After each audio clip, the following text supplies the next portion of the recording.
Welcome back to the Justice Factor. The ANC in Gauteng dropped from an impressive 60% of the votes in the 2011 local government elections to 54% in the 2014 provincial elections.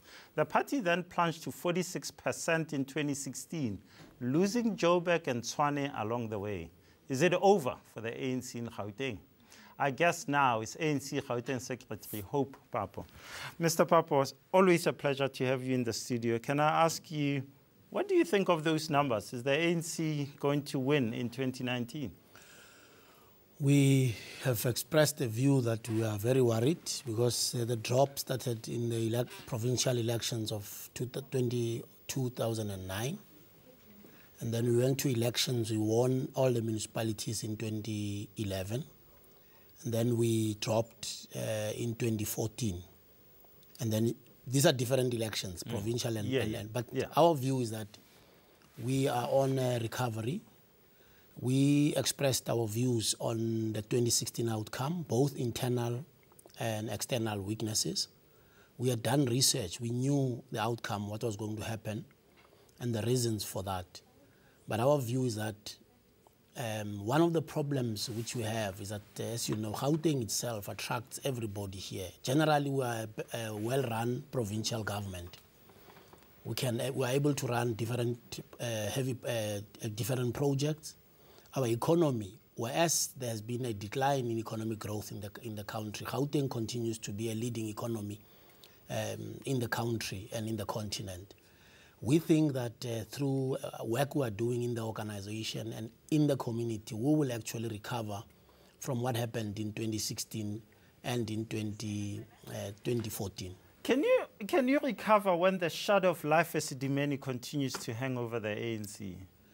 We acted on firstly, we did not go on a denial campaign. Our Premier, the Minister of Health, and the former MEC agreed that Professor Malala must investigate. There was a commitment made by the provincial government to implement all the recommendations and decisions of the professor, including the independent arbitration by the judge. The report of the judge will be implemented and is being implemented, including compensation to the families. So overall, our assessment of how our government in Gauteng, the ANC government, handled this matter is that it handled what is expected of a caring government in relation. They've worked throughout with families of the deceased.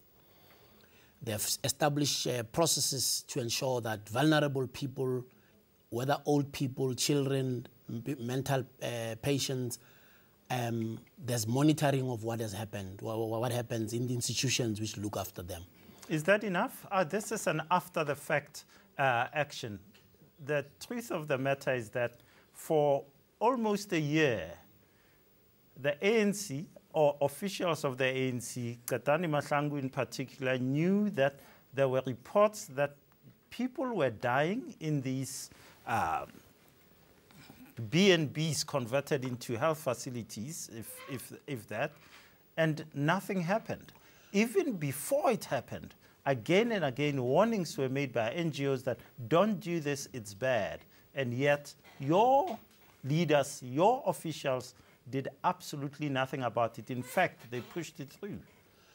Well, public servants, I think when you say officials, you're talking about public servants. I'm also talking about the MEC for Health. When that report of the professor came, the MEC herself approached us and said it has happened under her leadership. She will resign, which we encouraged, we welcomed. She has said she will cooperate with whatever processes. We think that was actually proper for her to have done that. There was no denial on her part that something wrong happened. And ourselves, we actually ensured that the provincial government works with the professor, it works with the judge, it works with the families. And the provincial government made it clear that what happened was completely regrettable, and will ensure that it never happens again in future. The law enforcement agencies are still looking at a whole range of issues out of the reports, and we expect that they will come and make determination whether there's criminal liability or not. The South African Medical Association says the Gauteng Health Department looks like it's going the way of the Northwest and Limpopo before that. Do you agree? You're a former health MEC yourself. Well, there are difficulties which the current MEC is looking at, and one of the critical areas which is a problem is in the area of goods and services. The health of Gauteng is facing it's overwhelmed, and the resources it has will not be able to cope. But there are also measures which the current MEC is putting in place to ensure that there's no wastage. Contracts which the department have are actually properly managed. They reduce the levels of exposure of the department, particularly on litigation. So I think what we think, we are not saying there are no problems, but we think those problems over time will be solved, and it requires support of both employees of the department and community members. Your organization is going to a provincial conference, and there are loads of regional conferences going on now. Are you worried about the fact that there seems to be a lot of infighting at the moment? Allegations that the chairman of the ANC, the acting chairman of the ANC in the province and the premier is using state machinery to target those who stand against him, like Lebogang Maile, one of the MECs here. Well, we were told that Lebogang is, there are people who think he should be deputy, not chair. Yes, yes. It's not infighting. It's what we call contestation for leadership position. Ultimately, the branches of the ANC are currently involved in branch general meetings to nominate. Delegates will then go and elect. We're not worried about that. What worries us, it's a baseless, false, and malicious campaign against the acting provincial chair. The provincial chair handed 300 reports from forensic investigations in almost all the departments, having consulted MECs and heads of departments. So it's not about targeting anybody. In fact, ANC has positions on crime and corruption so that the SIU checks who needs to be charged, who needs to be administratively disciplined, and we commend the Premier for that. He has been briefing us throughout the process around that issue.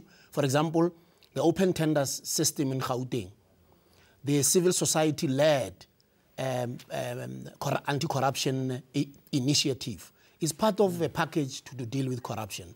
So we think that the Premier should be commended and that branches must be left to elect its leadership. Are you happy that Hossein Suramakgopa may be running against him, or do you welcome that? Contestation is okay, but it's not whether somebody stands or not. Nominations are going on. People will actually elect at the conference. We can't say we are worried. ANC members have a right to stand and contest. Aren't you worried that the same Hossein Suramakgopa's supporters in 2016, when the ANC fielded Togodi Diza to be the mayoral candidate, that they went on the rampage and caused major havoc and deaths and destruction in the streets of Tshwane, Atteridgeville, Mabopane, Soshanguve, and so forth? Hossein Suramakgopa condemned on the first day that thing happened and said it cannot happen. Publicly, I heard him in many meetings throughout Tshwane doing that.